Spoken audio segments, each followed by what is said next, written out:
The collapse of integrity in the narcissistic recovery space. The online narcissistic abuse recovery space has exploded in recent years, with countless influencers, coaches, and self proclaimed experts offering guidance, validation, and healing paths to survivors. While some voices offer genuine empathy, the majority contribute to what can now be only described as a performative feedback loop of misinformation, commodified trauma, and dangerously oversimplified psychological analysis.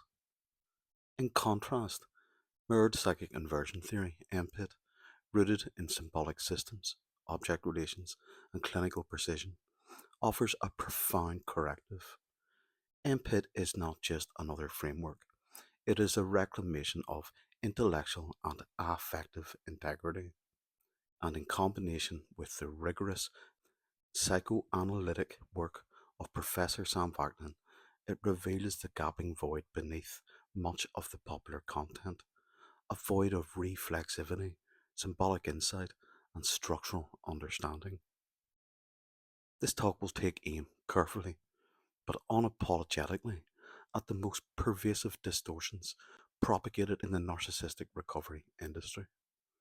It will identify the libidinal bids embedded in pop psychology language, expose the infantilizing tropes, dissect the affective manipulations, and reveal how Empit and Vaknin's foundational work cut through the noise to offer survivors something far rare authorship. Many influencers propagate lists, top 10 traits of a narcissist, red flags to watch, how to tell if you're dating a narc. While not inherently harmful, these lists operate at the behavioural level, failing to distinguish between structural narcissism, characterological traits, psychopathy, and trauma responses. MPIT, by contrast, insists on structural diagnosis. Behaviour is not identity. Survivors are often told their abuser was covert because he cried or malignant because she cheated. These are false binaries. The libidinal buds of content consumption. The narcissistic recovery space thrives on repetition. The same tropes, discard, love bombing, hoovering, are all recycled endlessly. Each video, post, or podcast reanimates the same pain, offering the same partial salve. This is not education, it is libidinal bait. Survivors return not to learn, but to feel again and again the validation of their harm. Influencers design content to trigger the echo of the trauma loop, not to resolve it.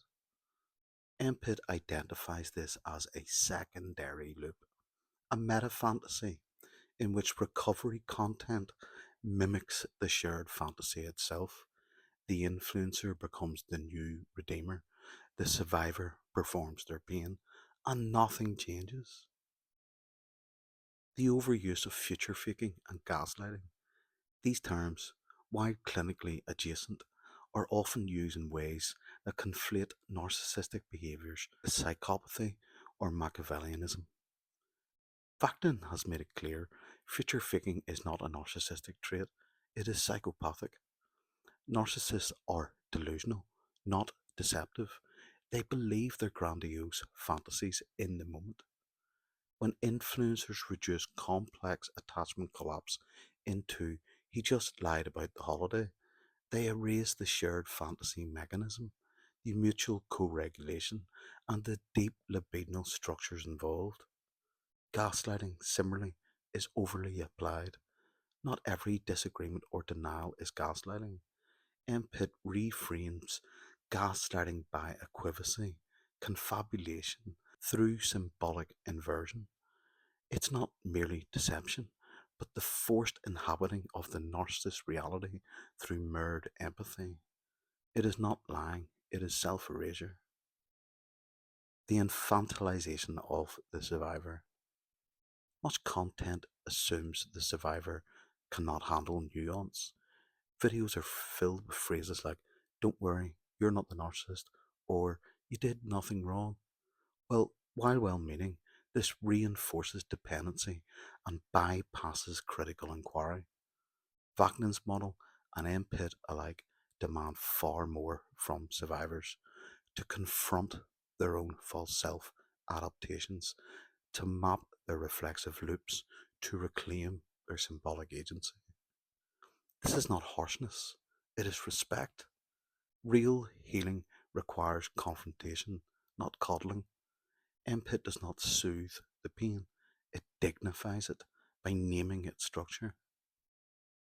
Many of the top creators in the space, from narc coaches to trauma influencers, operate on a business model that requires perpetual dysregulation. Their content is optimized for engagement, not healing. Did he hoover you again? Click here to learn why. Join my program to cut cords with your narcissist. These are libidinal bids disguised as help. MPIT does not sell closure. It offers frameworks. It is antiviral by nature. Its power lies in clarity, and that clarity often disrupts the influencer's monetized ambiguity. Pop recovery culture rarely speaks of ego states, introjects, or symbolic parts. It has no language for the internal world. Instead, it externalizes the problem. The narcissist did this. MPIT insists that healing is internal. The redeemer, the mute child, the false self protector. These are not metaphors. These are living compartments of the post collapsed psyche. Until we name them, we remain in performance. The final illusion, empowerment.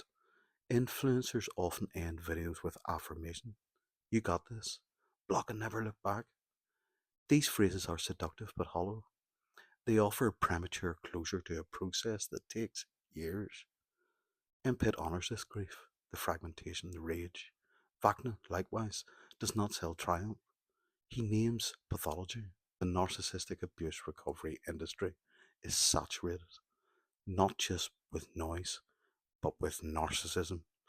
Performative healing, validation as bait, oversimplification as gospel. MPIT stands apart because it refuses to collapse the survivor into the consumer. It offers a symbolic map, not a branded slogan. Bachman began this revolution by naming the narcissist world from the inside. MPIT continues it by mapping the collapse that happened on the outside and inside the survivor. Together they offer what no influencer can: a return to clarity, authorship, depth. The healing journey is not a checklist. It is a symbolic death and resurrection, and it does not belong on a carousel post. Peace out. Loads of love.